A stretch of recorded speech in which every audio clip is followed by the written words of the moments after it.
మన ప్రభువు గొప్పవాడు, ఆయన అధిక శక్తి గలవాడు, ఆయన జ్ఞానమునకు మితి లేదు.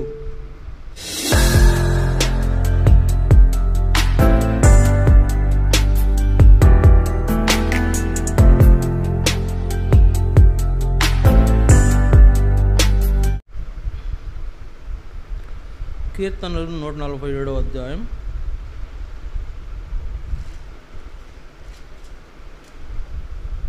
కీర్తన 147వ అధ్యాయం.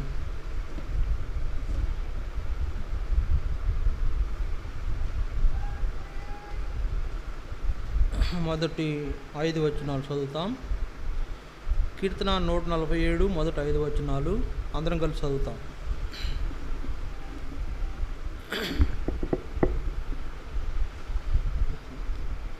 కీర్తన 147 మొదటి 5 వచనాలు, పేజీ నెంబర్ 528. కీర్తన 147 మొదటి 5 వచనాలు చదువుతాం. యెహోవాను స్తుతించుడి, యెహోవాను స్తుతించుడి, మన దేవునికి స్తోత్రగానము చేయుట మంచిది, అది మనోహరము, స్తోత్రము చేయుట ఒప్పిదము. యెహోవాయే యెరూషలేమును పోగు చేయువాడు, యెహోవాయే యెరూషలేమును కట్టువాడు, చెదిరిన ఇశ్రాయేలీలను పోగు చేయువాడు, గుండె చెదరిన వారిని ఆయన బాగు చేయువాడు, వారి గాయములు కట్టువాడు. నక్షత్రముల సంఖ్యను ఆయన నియమించి ఉన్నాడు, వాటికన్నిటికీ పేర్లు పెట్టుచున్నాడు. మన ప్రభువు గొప్పవాడు, ఆయన అధిక శక్తి గలవాడు, ఆయన జ్ఞానమునకు మితి లేదు. దేవుని సహాయం కొరకు చిన్న ప్రార్థన చేద్దాం.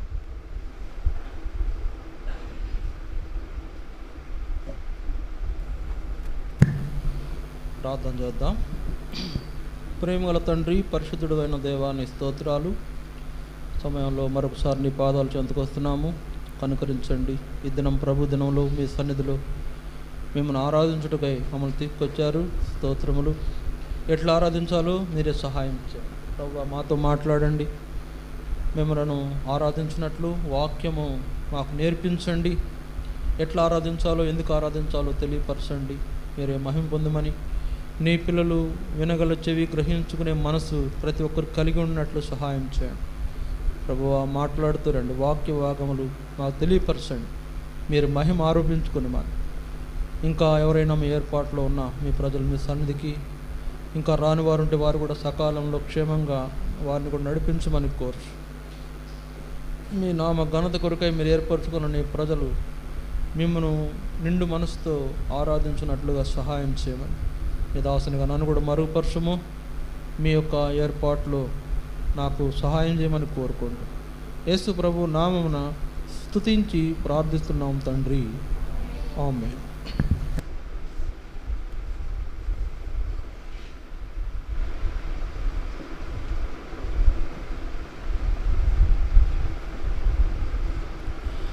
ఇక్కడ వ్రాయబడిన మాటల్లో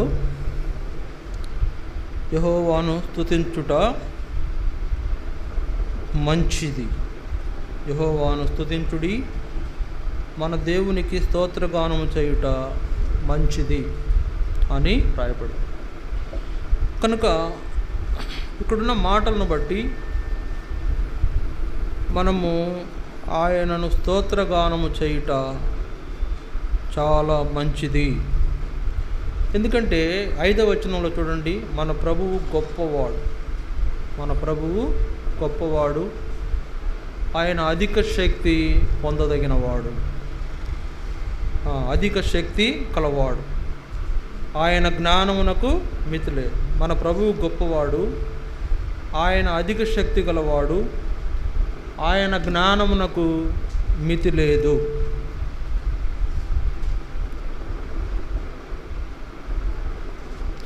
కాబట్టి రాయబడిన మాటల్లో మనకు దేవుని యొక్క గొప్పతనం మనకు ఇక్కడ జ్ఞాపకము చేయబడుతుంది. మన ప్రభువు గొప్పవాడు, ఆయన అధిక శక్తి గలవాడు అని వ్రాయబడింది. ఇక్కడ ఎందుకు ఆయనను మనము స్తోత్ర గానము చేయటం మంచిదంటే మన ప్రభువు గొప్పవాడు, మన ప్రభువు గొప్పవాడు.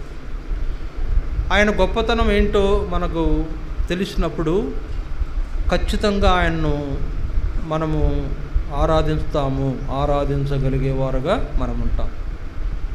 కాబట్టి చూడండి, దేవుని వాక్యంలో కొన్ని మాటలు కూడా చూద్దాం. మనం ప్రభు ఎంత గొప్పవాడంటే 1 యోహాను 4వ అధ్యాయం 4వ వచనం. 1 యోహాను 4వ అధ్యాయం 4వ వచనంలో ఒక మాట వ్రాయబడింది. 1 యోహాను 4వ అధ్యాయం 4వ వచనం, చిన్నపిల్లలారా మీరు దేవుని సంబంధులు, మీలో ఉన్నవాడు లోకములో ఉన్నవాని కంటే గొప్పవాడు. చూడండి, ఇక్కడ ఏం రాయబడింది? మీలో ఉన్నవాడు లోకములో ఉన్నవాని కంటే గొప్పవాడు.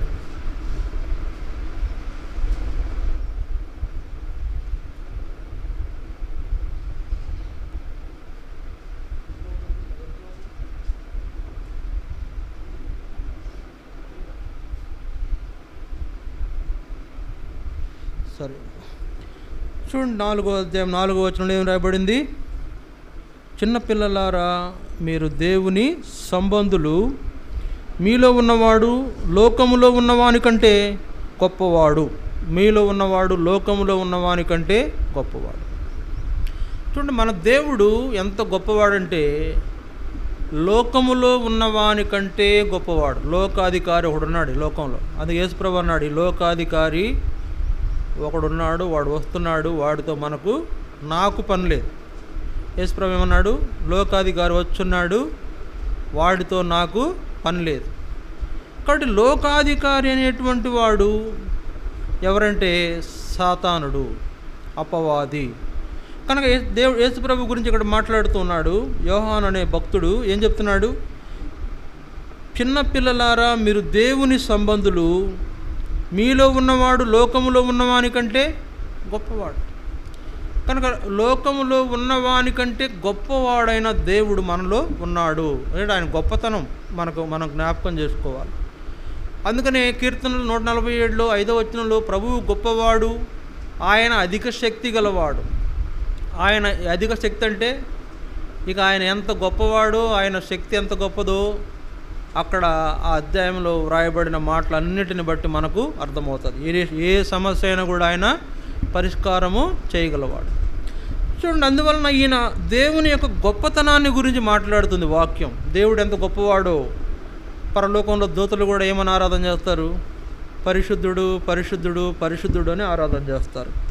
కనుక పరలోకంలో దూతలు పరిశుద్ధుడిని ఆరాధన చేస్తుంటే ఈ లోకంలో మనము ఆయన గొప్పతనాన్ని గురించి ఆరాధించే అనుభవం మనం కలిగి ఉండటం చాలా అవసరం. పరలోకంలో ఆయన పరిశుద్ధతను గురించి ఆరాధిస్తున్నారు దూతలు. అయితే ఈ లోకంలో మనం ఆయన గొప్పతనాన్ని గురించి ఆరాధించాలి. ఎందుకంటే ఆయన ఈ లోకంలో మన కొరకై చేసిన కొన్ని కార్యాలు ఆయన గొప్పతనాన్ని తెలియపరుస్తున్నాయి. దేవుడు ఎంత గొప్పవాడో తెలియపరుస్తున్నాయి. కనుక చూడండి, ఆయన ఎంత గొప్పవాడు.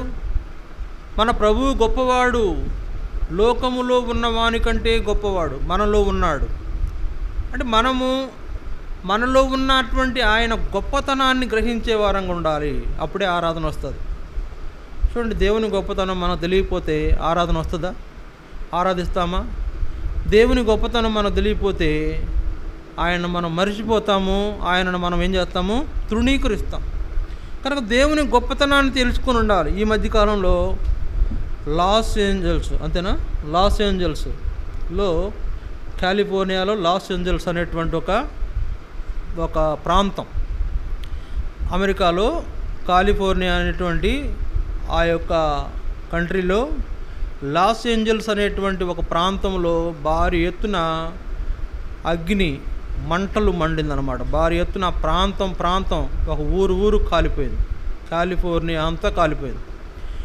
ఏంటంటే అక్కడ ఒక ఈవెంట్ జరిగింది ఆ మధ్యకాలంలో. జనవరి 5వ తారీఖున ఒక ఈవెంట్ జరిగింది, బహుశా 5వ తారీఖు దగ్గరలో. ఆ ఈవెంట్ జరిగినప్పుడు అక్కడున్న ఎవరు కూడా దేవుని గొప్పతనాన్ని గురించి మాట్లాడలేదంట. అక్కడున్న ఎవరు కూడా దేవుని గొప్పతనాన్ని గురించి చెప్పలేదు. అంటే మాకు ఎవరు సహాయం చేశారంటే అంతకుముందు రోజుల్లో అనేవాళ్ళంట, లార్డ్ జీసస్ మై హెల్పర్ అని, మై స్ట్రెంగ్త్ అని, లేకపోతే దేవుని యొక్క సహాయంతో మేము అభివృద్ధి పొందామని వాళ్ళు చెప్పేవాళ్ళంట. కానీ జనవరిలో జరిగినటువంటి ఈవెంట్లో ఎవరు కూడా దేవుణ్ణి గురించి జ్ఞాపకం చేసుకోలే, ఎవరు కూడా లార్డ్ జీసస్ గురించి ఎవరు మాట్లాడలేదు, ఆయన శక్తిని లేకపోతే ఆయన స్మరణను ఎవరు చేయలేదు, ఆయనను మర్చిపోయారు. అప్పుడు లాస్ట్లో ఒక ఆమె, ఎవరో ఒక ఈవెంట్కి సంబంధించిన ఒక ఆమె అన్నదంట, ఏంటి ఎవరు కూడా జీసస్ పేరు ఎత్తలేదు, ఈసారి ఎవరు కూడా జీసస్ను కనపరచలేదు అనే సందర్భం కూడా ఆమె మాట్లాడు. కాబట్టి ఎవరు కూడా యేసు ప్రభువుని జ్ఞాపకం చేసుకోలేదు. యేసు ప్రభువుని నమ్మిన వాళ్ళే, యేసు ప్రభువు వాళ్ళ దేవుడు, యేసు ప్రభువునే వారు నమ్మారు, యేసు ప్రభువే వాళ్ళ దేవుడు. యేసు ప్రభువుని ఎక్కడ కూడా వాళ్ళు జ్ఞాపకం చేసుకోవాలి. అందువల్ల చాలామంది మాట్లాడారు, చాలామంది దాని గురించి మాట్లాడారు, కానీ ఎవరు కూడా దేవుణ్ణి స్మరించలేదు, దేవుని యొక్క గొప్పతనాన్ని చెప్పలేదు. అంతకుముందంట ఏం జరిగినా కూడా యేసు ప్రభువుని హైలైట్ చేసేవాళ్ళంట. ఇప్పుడు ఈ యొక్క లాస్ ఏంజల్స్ అనేటువంటి ఈ ప్రాంతంలో అంతా కూడా పెద్ద ధనవంతులు ఉండే ఏరియా, పెద్ద ధనవంతులు ఉంటారంట. అక్కడ ఉన్నంత ధనవంతులు ఇంకా అమెరికా దేశంలో ఎక్కడ ఉండరు. అక్కడే పెద్ద పెద్ద స్టార్లు, అక్కడే పెద్ద పెద్ద సీఈఓలు ఉంటారు, పెద్ద పెద్ద కంపెనీల ప్రొపరేటర్స్, ఓనర్స్ ఉంటారు. కనుక అలాంటి ప్రాంతం ఒక్కసారిగా ఎవరు ఎట్లా మండిందో తెలియదు, ఎట్లా అంటుకుందో తెలియదు, అదంతా కూడా ప్రాంతం అంతా కూడా వరుసగా కాలిపోవడం మొదలైంది. దాని గురించి ఏమని చెప్పారంటే, దేవుడు అక్కడ అగ్ని వేశాడు. ఎందుకు వేశాడు?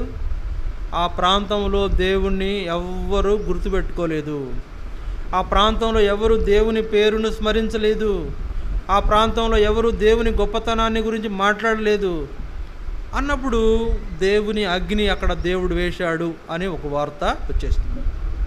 కనుక సొదొమ గొమొర్రాలు కూడా దేవుడిని మర్చిపోయారు. ప్రజలు మర్చిపోయి వాళ్ళు ఇష్టానుసారంగా చేసినప్పుడు ఏం చేసినారు? దేవుడు అగ్ని గంధకాలు కురిపించి పట్టణాన్ని కాల్చివేశాడు.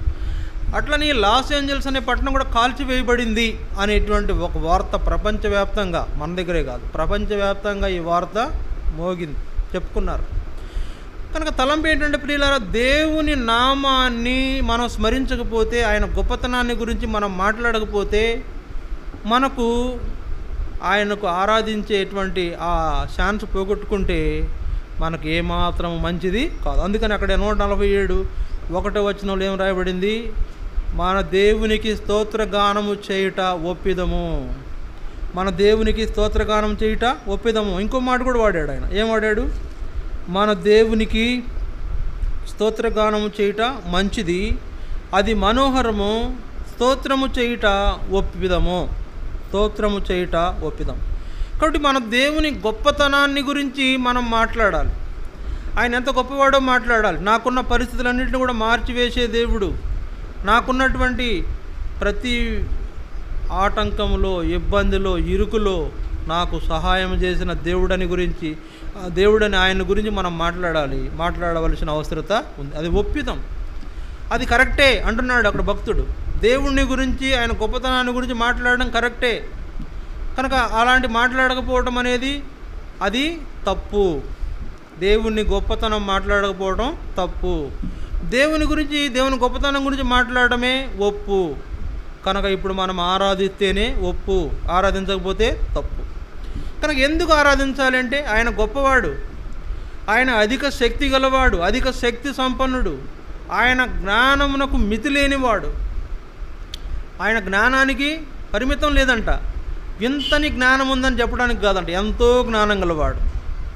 ఆయన జ్ఞానం చేత ప్రపంచం నిర్మాణం చేశాడు. ఆయన జ్ఞానం చేత నరులమైన మనల్ని కూడా నిర్మిస్తూ వచ్చాడు. ఆయన జ్ఞానం చేత సమస్త ప్రపంచం కూడా నిర్వహించబడుతూ వస్తుంది. అటువంటి ఆయన గొప్పతనాన్ని మనం జ్ఞాపకం చేసుకోవాల్సిన అవసరత చాలా ఒప్పు. అదే రైట్ అంట. ఆయన జ్ఞాపకం చేయకపోతేనే రాంగ్. ద రైటా రాంగ్ అంటే మనం ఏం చేయాలి? ఇప్పుడు రాంగ్ చేస్తామా, రైట్ చేస్తామా? Wrong రూటా, right రూటా? రైట్లో వెళ్ళాలి మనం, రైట్ వేలో వెళ్ళాలి.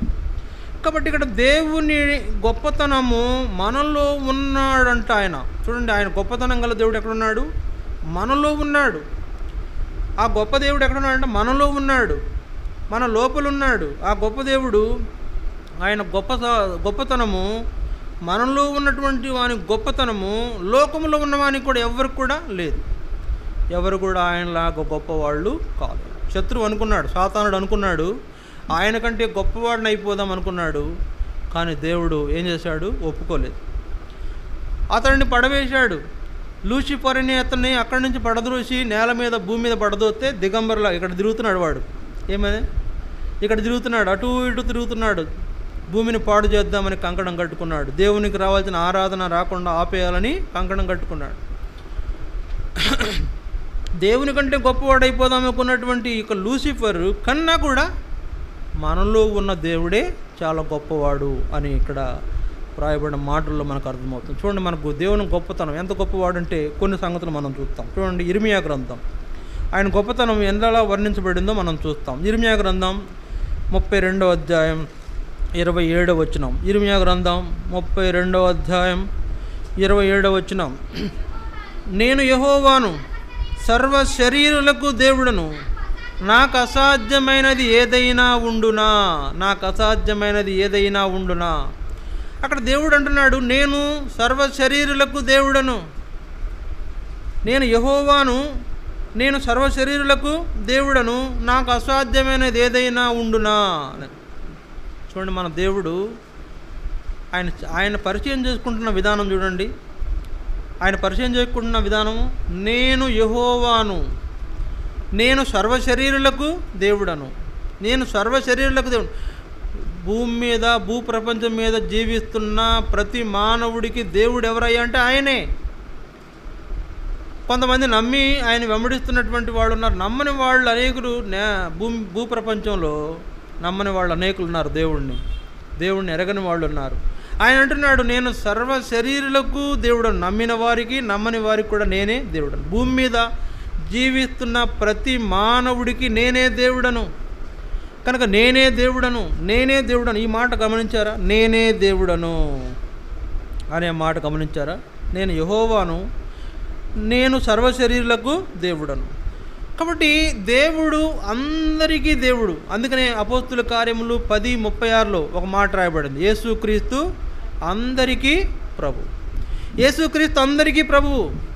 కనుక ఆయన దేవుడుగా తన్ను తాను పరిచయం చేసుకుంటూ, నేను సర్వ శరీరులకు దేవుడను, నాకు అసాధ్యమైనది ఏదైనా కలదా అని మాట్లాడుతున్న ఈ దేవుడు చూడండి, ఆయనకు అసాధ్యమైనది ఏదీ లేదు. మనుషులకు సాధ్యం కానిది, లేకపోతే ఇంకోటి సాతానుకు సాధ్యం. సాతాన్ అంటే లోకంలో ఉన్నవానికి కూడా సాధ్యం కానిది సాధ్యం చేయగలిగిన వాడే కనుక ఆయన దేవుడు. లోకంలో ఉన్నటువంటి అపవాది వలన కూడా కానిది చేయగలిగినటువంటి దేవుడు. అపవాదికి మరణాన్ని మాత్రమే తీసుకొచ్చేటువంటిది తెలుసు, కానీ దేవుడికి మరణం నుంచి లేపగలిగింది కూడా తెలిసినవాడు దేవుడు. లేకపోతే ఒక నూతనమైనటువంటి వ్యక్తిని లోకంలోనికి తీసుకురాగలిగిన వాడు దేవుడు. సాతాను లేలేడు కదా. సాతాను ఒక మనిషిని పుట్టించలేడు, కానీ దేవుడు పుట్టించగలడు. సాతాను ఒక మనిషిని చంపగలడు, కానీ దేవుడు ఆ వ్యక్తిని బ్రతికించగలడు. కాబట్టి దేవుడు ఎంత గొప్పవాడంటే, సాతానుడు చేసిన దానికంటే గొప్ప సంగతులను చేయగలవాడు. ఒక మనిషికి ఊపిరి పోయగలిగిన వాడు. సాతానుడు ఊపిరి తీసేవాడైతే దేవుడే ఊపిరి పోయగలిగిన వాడు. అందుకని చనిపోయిన వారిని కూడా లేపాడు. సమాధిలో పెట్టిన వారిని కూడా తిరిగి బయటకు తీసుకొచ్చాడు. సమాధి పాడి మీద మోసుకుపోతున్న వాళ్ళు కూడా పాడి మీద మోసుకుపోతున్నారు. మోసుకుపోయేవాడిని కూడా స్వస్థపరిచి లేపాడు. చనిపోయిన చిన్నదాన్ని ముడితే లెగిసి కూర్చున్నది. ఇది దేవుడు అంటే జీవం పోయగలిగిన వాడై ఉండాలి, జీవం తీసేవాడు కాదు కదా. అందుకే సాతానుడేమో జీవం తీసివేసేవాడు, దేవుడేమో జీవం పోసేవాడు, జీవాత్మను ఊదువాడు. జీవాత్మ ఎవరి దగ్గర ఉంది? దేవుని దగ్గర ఉంది. జీవాన్ని తీయటం ఎవరి దగ్గర అంటే సాతాను దగ్గర ఉంది. కనుక దేవుడు జీవాత్మ మనలో ఊదినప్పుడు మనం జీవులమయ్యాము, జీవిస్తున్నాము. ఇది ఆయన యొక్క గొప్పతనమే. ఈ సర్వ సృష్టికి కర్త ఆయనే. సాతాను ఇందులో ఒక్క పాత్ర కూడా లేదు. వాడేమైనా నేను ఒక పునాది వేసాను లేదా ఒక పిల్లర్ వేసాను చెప్పుకోవడానికి కూడా లేదు ఇక్కడ. మొత్తం దేవుడే చేశాడు. యేసు ప్రభు ఆయనకు దేవుడు, కుమారుడు, పరిశుద్ధాత్ముడు ముగ్గురు కలిసి నిర్మాణం చేసింది ఈ సృష్టి. అందులో అద్భుతమైన రోల్ ఎవరంటే యేసు ప్రభు. యేసు ప్రభు భూమి పునాదులు ఎక్కడున్నాయో ఆయన తెలిసినట్లు ఇంకెవరికి తెలియదు. భూమి పునాదులు వేసినవాడు ఎవరంటే యేసుప్రభు. ఆయన ఎక్కడ పునాదులు నిర్మించాడో ఆయనకు మాత్రమే తెలుసు. కనుక నా తలంపు ఏంటంటే ప్రియులారా, ఏదైనా గొప్ప కార్యము చేయగలిగిన దేవుడు అంటున్నాడు, నేను సర్వశరీరులకు దేవుడను, నాకు అసాధ్యమైనది ఏదైనా కలదా? ఏమి అసాధ్యమైనది లేదు, నాకు ఏదైనా చేయగలను. అందుకే మన పితరుడు అబ్రహాము నేను ఉన్నదాన్ని లేనట్టుగాను లేనిదాన్ని ఉన్నట్టుగాను చేసే దేవుడని ఆయన నమ్మాడు. ఏంటంట, లేనిదాన్ని ఉన్నట్టుగా చేస్తాడు, ఉన్నదాన్ని లేనట్టుగా చేస్తాడు. జర ఆయన గొప్పతనం, అది దేవుని గొప్పతనం. ఉన్నదాన్ని లేనట్టుగా చేసేయగలడు, లేనిదాన్ని ఉన్నట్టుగా మార్చగలడు, అది ఆయన గొప్పతనం.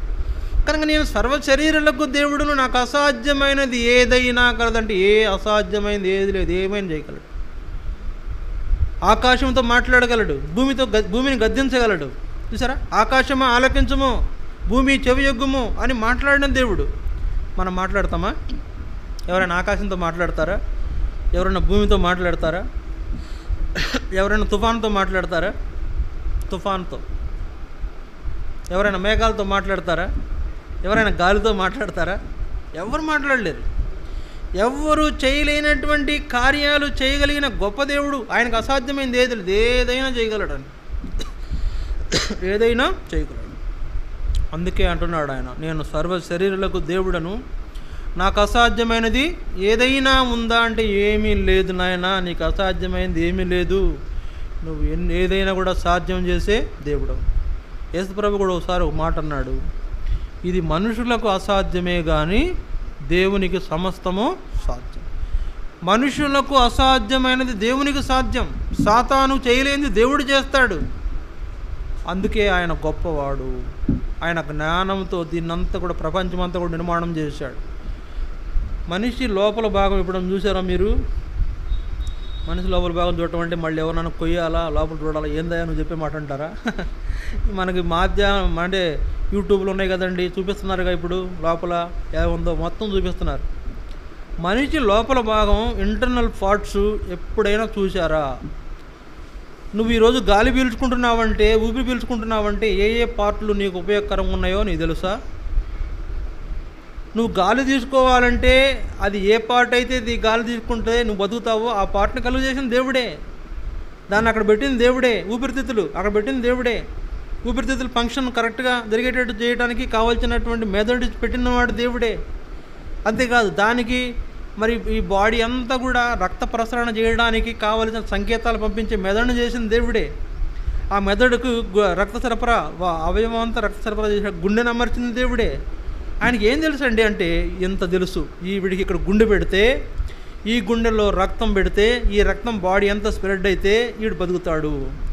దానికి తోడు వీడు గాలి పీల్చుకుంటే ఆక్సిజన్ వెళ్ళి ఆ రక్తాన్ని ఏమంటారు ప్రెజర్ పెంచి ఆ ఆక్సిజన్లో ప్రెజర్ ఉండి ఆ రక్తం నడిచే విధానాన్ని కలుగు చేసిన వాడు దేవుడు. పంపింగ్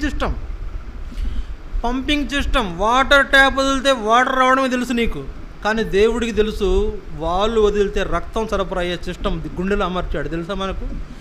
ఆయన గొప్పతనం ఎలా అని వర్ణిస్తామండి? ఇంతని కాదు, అంతని కాదు, అసలు మన లోపల ఉన్నటువంటి అవయవాలన్నీ కూడా అద్భుతమైన కళాఖండం, అద్భుతమైనటువంటి అవయవాల అమరిక. అవి ఒక్కటాగినా మనకు అనారోగ్యం వచ్చేసి అలాంటి మనకు ఏ ఇబ్బంది లేకుండా, ఏ అనారోగ్యం లేకుండా, ఏ ఇబ్బంది లేకుండా మనకు అవయవాలన్నీ సక్రమంగా పనిచేసేటట్లు చక్కగా అమర్చినవాడు, పేర్చినవాడు దేవుడే. ఊపిరితిత్తులకు ముందు గుండె కింద లివర్కు పక్కన చాలా ఉన్నాయి. ఏంటంటే కిడ్నీస్ ఉన్నాయి, తర్వాత ఇంకేమున్నాయి, చాలా ఉన్నాయి. జీర్ణ వ్యవస్థ ఉంది, గాల్ బ్లాడర్ ఉంది, ఈ రకరకాలు. ఒక్కటి తప్పిన ఈ మధ్యలో బ్రదర్కి గాల్ బ్లాడర్ ఆపరేషన్ అయింది, ఖర్చు 1,80,000 అని చెప్పారు. చూడండి, సమస్య వచ్చింది, చాలా తట్టుకోలేకపోయినాడు, అల్లాడిపోయినాడు. అర్జెంటుగా ఆపరేషన్ చేస్తేనే సీరియస్నెస్ తప్పుదంటే ఆపరేషన్ చేపిస్తే బ్రతికాడు. ఇవన్నీ కూడా అమర్చిన వాడు దేవుడే, వాటన్నిటిని నిర్మాణం చేసిన దేవుడు. ఆయన అంటున్నాడు, నేను సర్వ శరీరులకు దేవుడను, నాకు అసాధ్యమైనది ఏదైనా కలదా? కనుక ఆయనకు అసాధ్యమైనది ఏది లేదు, అన్నీ సాధ్యం చేయగల దేవుడు. కనుక ఇది ఆ మాట గమనించండి, సర్వ శరీరులకు దేవుడు. ఆయన వారికి ఏమైనా చేయగలిగిన సాధ్యం చేయగలిగిన దేవుడు. ఇది మొదటి విషయం. రెండో విషయం చూడండి, దేవుని వాక్యంలో రెండో విషయాన్ని మనం చూస్తాం. యెషయా గ్రంథం 57వ అధ్యాయం 15వ వచనం. యెషయా గ్రంథం 57వ అధ్యాయము 15వ వచనం. మహాగణుడును మహోన్నతుడును పరిశుద్ధుడును నిత్య నివాసియునగు ఆయన వాడు ఇలాగ చెలవిచ్చుచున్నాడు, నేను మహోన్నతమైన పరిశుద్ధ స్థలములలో నివసించువాడను, అయినను వినయము గలవారి ప్రాణమును ఉజ్జీవింపజేయుటకును నలిగిన వారి ప్రాణమును ఉజ్జీవింపజేయుటకును వినయము గలవారి యొద్దను దీన మనసు గలవారి యొద్దను నివసించుచున్నాను. ఇక్కడ చూడండి, ఒక మాట ఆయన గురించి వ్రాయబడింది. మహాగణుడు మహోన్నతుడు పరిశుద్ధుడు నిత్య నివాసి అయిన వాడు, ఆయన గురించి వర్ణించబడతా ఉంది. మహాగణుడు మహోన్నతుడు పరిశుద్ధుడు పాట కూడా పాడాం కదా. మహాగణుడు మహోన్నతుడు పరిశుద్ధుడు నిత్య నివాసి. ఆయన మహాగణుడు, ఆయన పరిశుద్ధ స్థలములలో నివసించే దేవుడు. ఆయన నివసించే స్థలము పరిశుద్ధ స్థలం. అయితే ఈ మహాగణుడైన దేవుడు, మహోన్నతుడైన దేవుడు, పరిశుద్ధ స్థలంలో నివసించే దేవుడు ఎక్కడ నివసించడానికి ఇష్టపడుతున్నాడు? వినయము గలవారి యొద్ద. అందుకే నలిగిన వారి ప్రాణమును ఉజ్జీవింపజేయుటకును వినయము గలవారి ప్రాణమును ఉజ్జీవింపజేయుటకును వినయము గలవారి యొద్దను దీన మనసు గలవారి యొద్దను నివసించుటకు నివసించుచున్నాను అని వ్రాయబడి. కాబట్టి చూడండి, దేవుడు మహోన్నతుడు మహాగణుడు పరిశుద్ధుడు. ఎలాంటి దేవుడు అంట? పరిశుద్ధుడైన దేవుడు. దూతలు ఆరాధిస్తున్నారు కదా. ఇప్పుడు మహాగణుడు మహోన్నతుడు అనేటువంటి పదాలు ఆయన యొక్క గొప్పతనాన్ని ఇంకొక లెవెల్లో వెల్లడి చేస్తున్నాయి, ఇంకా ఎక్కువైనటువంటి లెవెల్లో వెల్లడి చేస్తున్నాయి. కనుక మహోన్నతమైన దేవుడు, మహోన్నతుడు అంటే ఇంక అన్నిటికంటే పైన ఆయనే, అన్నిటికంటే పైన ఉన్నవాడు ఆయన, అందరికంటే పైన ఉన్నవాడు, అన్నిటికంటే పైన ఉన్నవాడు. కాబట్టి ఆయన ఎక్కడ నివసించడానికి ఇష్టపడుతున్నాడంటే అంటే ఎవరైతే వినయం గలవారు నలిగిన వారు ఉన్నారో వారిని ఉజ్జీవింపజేయడానికి, అంటే వారిని బ్రతికించడానికి వారి యొద్ద నివసించున్నానంటున్నాడు. పరిశుద్ధ స్థలంలో ఉండాల్సిన నేను నీ యొద్ద నివసించుచున్నాను, అంటే వినయం గల వారి యొద్ద నివసించుచున్నాను అనేటువంటి మాట మహోన్నతమైన దేవుడు మనతో నివసించడానికి ఇష్టపడిన సందర్భాన్ని జ్ఞాపకం చేస్తుంది. ఆయన సింహాసనము లేకపోతే ఆయన యొక్క గొప్పతనము ఏంటంట అది ఎంత గొప్పగా వర్ణించారో చూడండి. మహాగణుడు మహోన్నతుడు అయిన ఈ దేవుడు మనతో నివసించటానికి ఇష్టపడిన దేవుడుగా ఉన్నాడు. మహాగణుడు మహోన్నతుడు, మనకు రక్షణ ఇచ్చిన దేవుడు. చూసారా, మన మధ్య నివసించాడని దాని అర్థం ఏంటి? మనకు రక్షణ ఇచ్చిన దేవుడు, మనకు విమోచన ఇచ్చిన దేవుడు, మనలను మన పాపాలను మన్నించి నీతిమంతులుగా తీర్చిన దేవుడు, మన అపవిత్రత పోగొట్టి మనల్ని పరిశుద్ధులుగా చేసిన దేవుడు. కనుక నేను నీ మధ్య నివసిస్తున్నాను అంటున్నాడంటే దాని అర్థం ఏంటి? నిన్ను వినయము గలవాడిగా చేసి నీ యొక్క నలిగిన ప్రాణమును ఉజ్జీవింపజేసి, నలిగిపోయిన నీ ప్రాణమును ఉజ్జీవింపజేయడం అంటే తిరిగి మరలా జీవింపజేయడం, దాన్ని మరలా బ్రతికించడం. అలాంటి అనుభవం మనకేం చూపిస్తుందంటే నీ రక్షణకర్త, నీ విమోచనకర్త, నీ యొక్క రక్షకుడు, నీకు కృపనిచ్చినవాడు, నీ కృపనిచ్చినవాడు, నిన్ను చేరదీసినవాడు, నిన్ను ఆదుకున్నవాడు, నిన్ను ప్రేమించినవాడు, నీకు సహాయం చేసినవాడు, నీ చేయి పట్టుకున్నాడు, నిన్ను ప్రేమిస్తున్నాడు, నీ కొరకై తన కుమారుని నీ లోకానికి పంపించాడు, నీతో కూడా నివసించడానికి ఆయన మహోన్నతమైన దేవుడు తన స్థలాన్ని విడిచిపెట్టేసి ఈ లోకానికి వచ్చిన అనుభవం మన రక్షణ కార్యాన్ని చూపిస్తాడు. కనుక మహోన్నతమైన దేవుడు మనకేం చేస్తాడు? ఇప్పుడు మహోన్నతమైన కార్యాలు చేస్తాడు, ఘనమైన కార్యాలు చేస్తాడు. ఘనమైనటువంటి ఏర్పాటు మన విషయంలో జరిగించిన గొప్ప దేవుడు. కనుక ఈ మహాగణుడు మహోన్నతుడైన దేవుణ్ణి, అయ్యా నా రక్షణ కొరకు నీ పరిశుద్ధ స్థలమును విడిచి నా యొద్ద నివసించడానికి వచ్చావా దేవా అని ఆరాధించవలసిన వారుగా మనం ఉన్నాం. ఇది రెండవది. మూడవది చూడండి, ఆదికాండం 17వ అధ్యాయం 1వ వచనం. ఆదికాండం 17వ అధ్యాయం 1వ వచనం. అబ్రహాము ప్రత్యక్షమై, నేను సర్వశక్తి గల దేవుడను, నా సన్నిధిలో నడుచుచు నిందారహితుడివై ఉండుము, నాకును నీకును మధ్య నా నిబంధన నియమించి నిన్ను అత్యధికంగా అభివృద్ధి పొందించదనని అతనితో చెప్పాను. ఇక్కడ మూడవదిగా మనం చూస్తున్నాం, అబ్రహాముకు ప్రత్యక్షమైన దేవుడు ఏం చెప్తున్నాడు? నేను సర్వశక్తి గల దేవుడను. కనుక నేను సర్వశక్తి గల దేవుడను ఎవరు చెప్తారండి ఇలాగా? ఎవరైనా చెప్తారా? నేను సర్వశక్తి గల దేవుడని ఎవరైనా చెప్తారా ఈ లోకంలో? నేను సర్వశక్తి గల దేవుడను. అక్కడ మొదట్లో ఏమన్నాడు? నేను దేవుడను, అంటే యెహోవాను, నేనే సర్వశరీరులకు దేవుడను. ఇక్కడ రెండోది ఏం చెప్తున్నాడు? మహాగణుడు, మహోన్నతుడైన వాడిలాగా చలవిస్తున్నాడు.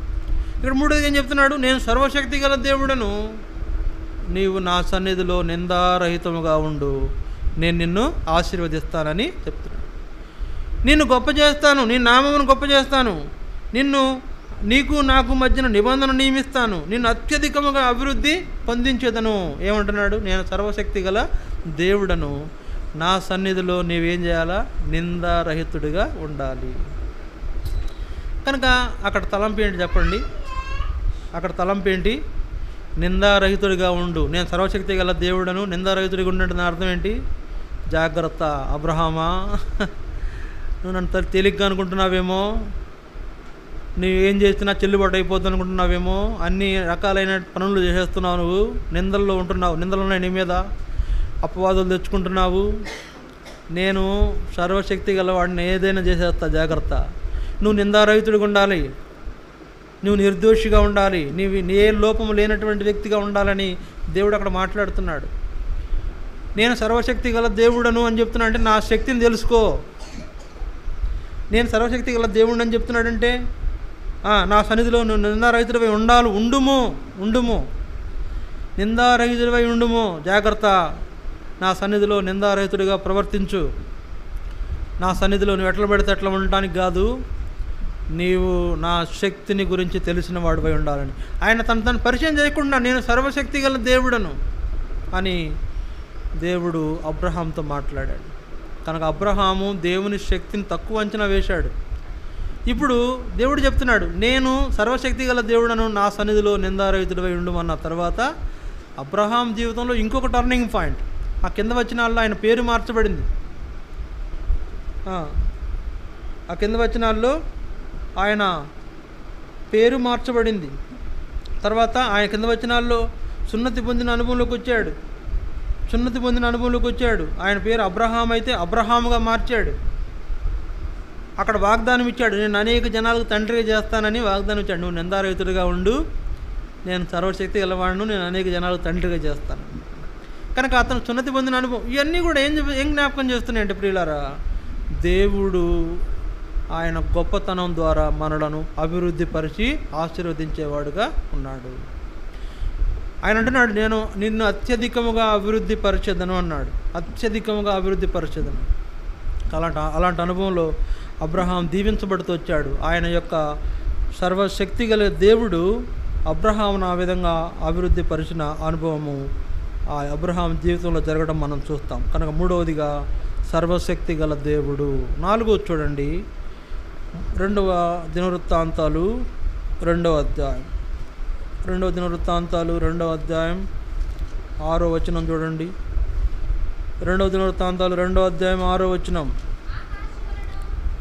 ఆకాశములను మహాకాశములను ఆయనను పట్టజాలవు, ఆయనకు మందిరమును కట్టించుటకు చాలిన వాడెవడు? ఆయన సన్నిధిని ఆయనకు మందిరమును కట్టించుటకు నేనేమాత్రపు వాడను, ధూపము వేయుటకే నేను ఆయనకు మందిరం కట్టదలిచి ఉన్నాను. ఇక్కడ సొలొమోన్ అనే వ్యక్తి దేవుని గొప్పతనాన్ని వర్ణిస్తున్నాడు. ఎలాంటి వాడు చెప్పండి?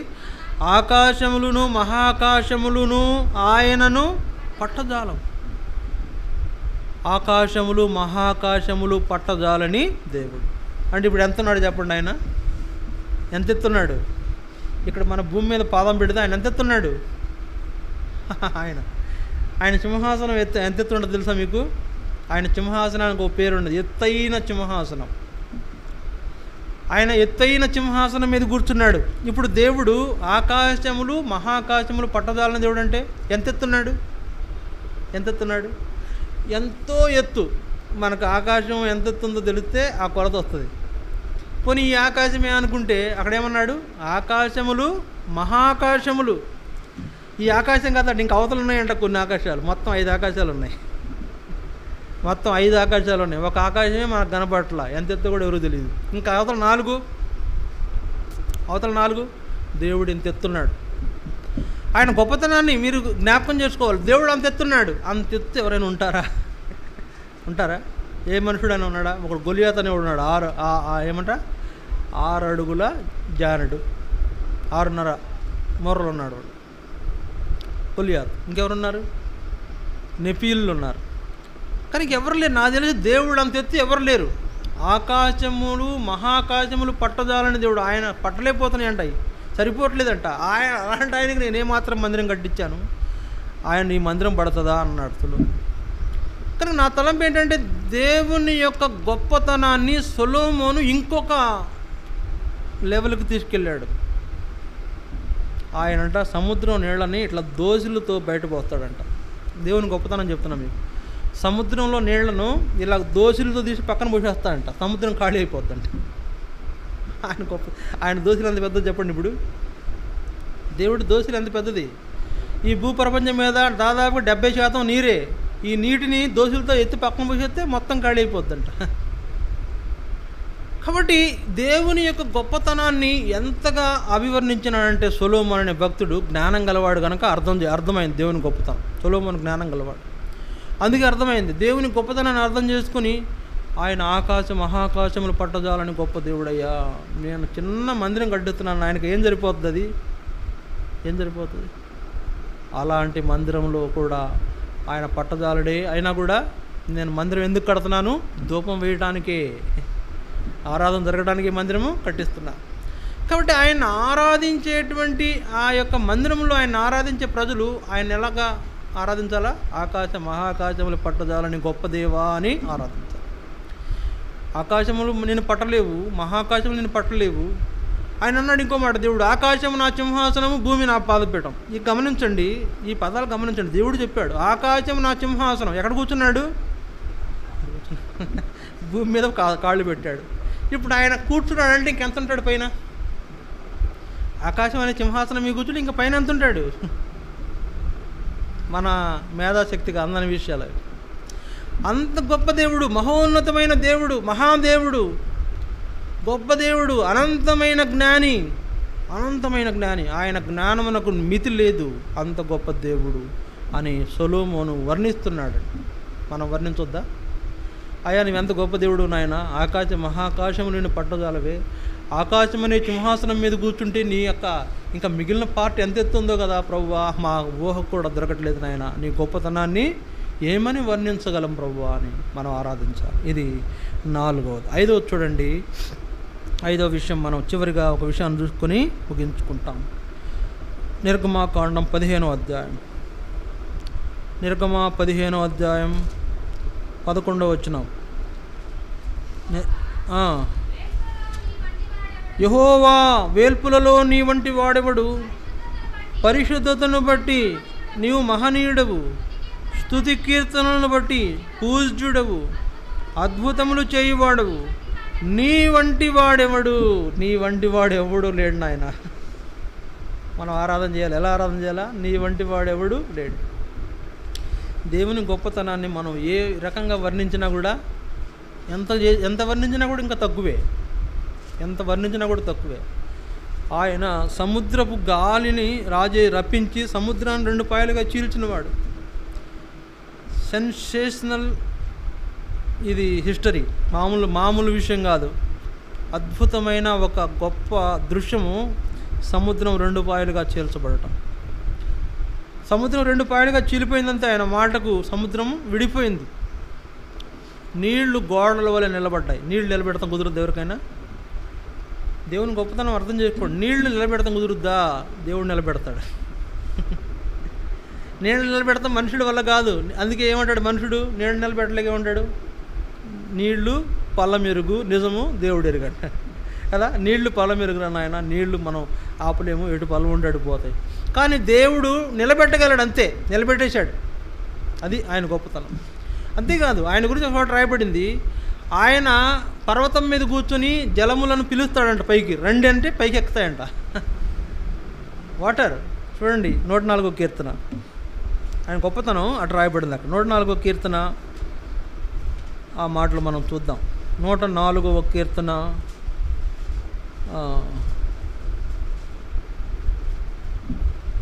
8వ వచనం 6, 7, 8 వచనాలు చూడండి. 6, 7, 8 వచనాలు. దాని మీద అగాధ జనములను నీవు వస్త్రం వలె కప్పితివి, కొండలకు పైగా నీళ్లు నిలిచెను, నీవు గద్దింపగానే అవి పారిపోయెను, నీ ఉరుము శబ్దం విని అవి త్వరగా పారిపోయెను, నీవు వాటికి నియమించిన చోటికి పోవుటకై అవి పర్వతములెక్కెను, పల్లములకు దిగాను. నీళ్లు పర్వతాలు ఎక్కినాయంట, పల్లాలకు దిగినాయంట. నువ్వు చెప్పావు అవి చేసినాయి. అది ఆయన గొప్పతనం. నీటిని పర్వతాలను ఎక్కించిన వాడు దేవుడు. ఏందని దేవుని గొప్పతనం అడిగితే చెప్పండి, నా దేవుడు ఇట్లాంటి వాడని చెప్పండి. పర్వతం మీద నీళ్లు రప్పించి మళ్ళీ పల్లాలకు వదిలేవాడు ఆయన. ఎండిన నదులను నీటి మడుగులుగా చేయవాడాయన. ఎడారి ప్రాంతాన్ని స్వచ్ఛమైన శ్యామలంగా చేయగలవాడాయన. పచ్చిక బయలుగా చేయగలవాడాయన. ఏమని వర్ణిస్తామండి దేవుణ్ణి? ఎలా వర్ణిస్తాం? ఎంత అని వర్ణిస్తాం? ఏం వర్ణించినా కూడా మనము తక్కువే. కాబట్టి ఇక్కడ నిర్గమాకాండంలో మనం చూస్తున్నాం, యెహోవా నీ వంటి వాడెవడు, నీవు అద్భుతములు చేయు దేవుడవు, పరిశుద్ధతను బట్టి మహనీయుడవు, స్తుతి కీర్తనలను బట్టి పూజ్యుడవు. స్తుతి కీర్తనలను బట్టి, స్తుతి కీర్తనలతో నిన్ను పూజించదగిన వాడవు. అందుకే వాళ్ళు పాట పాడుతున్నారు. అదే పాట. ఏమో పాట? ఇందా పాడాం కదా. ఏం పాట అది? 22వ పాట. యెహోవా ఇందా పాడింది ఏంటది? దేవునికి స్తోత్రము అని పాట పాడాం. గానము చేయుట మంచిది. ఇంకో పాట ఉంది, యెహోవాను గానము చేసేదము ఏకముగా అని పాట. దీని గురించి రాయబడిన పాట. కాబట్టి ఈ పాటలన్నీ కూడా రాసుకొని పాడారు. నువ్వు స్తుతి కీర్తనలకు, నీవు స్తుతి కీర్తనలను బట్టి పూజ్యుడవు, స్తుతి కీర్తనలతో నిన్ను పూజిస్తాము అని అక్కడ మాట. ఇది ఒకటి ఎత్తు అయితే, ఇంకొక రాజుగారు ఒక ఆయన ఉన్నాడు, నెబుకద్నెజరు. చూడండి, ఆ ఒక్క మాట చూపించి నేను ముగిస్తా. దానియేలు గ్రంథం 3వ అధ్యాయం. దానియేలు గ్రంథం 3వ అధ్యాయం 28వ వచనం చూడండి. దానియేలు గ్రంథం 3:28. నెబుకద్నెజరు షద్రకు, మేషకు, అబేద్నెగోయను వీరి దేవుడు పూజార్హుడు. చాలు. షడ్రక్, మేషక్, అబేద్నెగో అను వీరి దేవుడు పూజార్హుడు. ఒక రాజు చెప్పాడు. బబులోను సంస్థానానికి రాజు అయిన నెబుకద్నెజరు అనే ఒక గొప్ప పరిపాలన కాలంలో పరిపాలించిన వాడు చెప్పాడు. ఏమని? వీరి దేవుడే పూజార్హుడు. వీరి దేవుడే తన దూతను పంపి తనను ఆశ్రయించిన తన దాసులను రక్షించాడు. ఎక్కడి నుంచి? అగ్నిగుండంలో నుంచి రక్షించాడు. దేవుడు గొప్పతనం ఏంటంటే, అగ్నిలో ఉన్న తన దాసులైన వారికి నూలు పోగైనా కాలిపోకుండా కాపాడాడు. వెంట్రుక కాలిపోవడం కాదు, వెంట్రుకకు అసలు అగ్ని మంట వాసనే లేక తగలకుండా కాపాడాడు. ఆయన గొప్పతనానికి మితి లేదు, పరిమితి లేదు. ఎంతో గొప్ప దేవుడు. అలాంటి గొప్ప దేవుడు మన రక్షకుడు, మనకు తండ్రి, మనకు దేవుడు, మన కాపరి, మన యొక్క ఏంటది, మనలను విమోచించిన వాడు, మనలను ప్రేమిస్తున్నాడు, మనలను నరకం పోకుండా కాపాడుతూ వచ్చాడు, మనలను తన ఆలయంలో నడిపిస్తూ ఆలయంలో చేరుస్తూ వచ్చాడు. మన కొరకు తన కుమారుణ్ణి కలువరిచిలోకి అప్పగించేశాడు. ఆయన ప్రేమ అంత గొప్పది. ఇంత గొప్ప దేవుడైన ఆయన గొప్పతనాన్ని తెలిసి, ఆయన మన కొరకు ఇన్ని గొప్ప కార్యాలు చేసిన వాడు అని తెలిసి కూడా ఆయన ఆరాధించకపోవడం తప్పు. ఇంత గొప్ప కార్యం చేసిన దేవుడయ్యా, నువ్వు నాకు ఇంత గొప్ప దేవుడవు, నా జీవితంలో నా కొరకు ఎన్ని గొప్ప కార్యాలు చేసిన నీవు, నిన్ను ఆరాధిస్తున్నాను అనడం ఒప్పిదము. అలాంటి అనుభవంలో మనం ప్రభువుని ఆరాధిస్తాం. దయచేసి ఒకరి తర్వాత ఒకరు ప్రభువుని ఆరాధించండి. ఆరాధన చేయటమే ఒప్పు, లేకపోతే తప్పు. కనుక ఈ వాక్యాన్ని ఆధారం చేసుకుందాం, ప్రభువుని ఆరాధిస్తాం. ఆరాధించండి, మోకరించండి.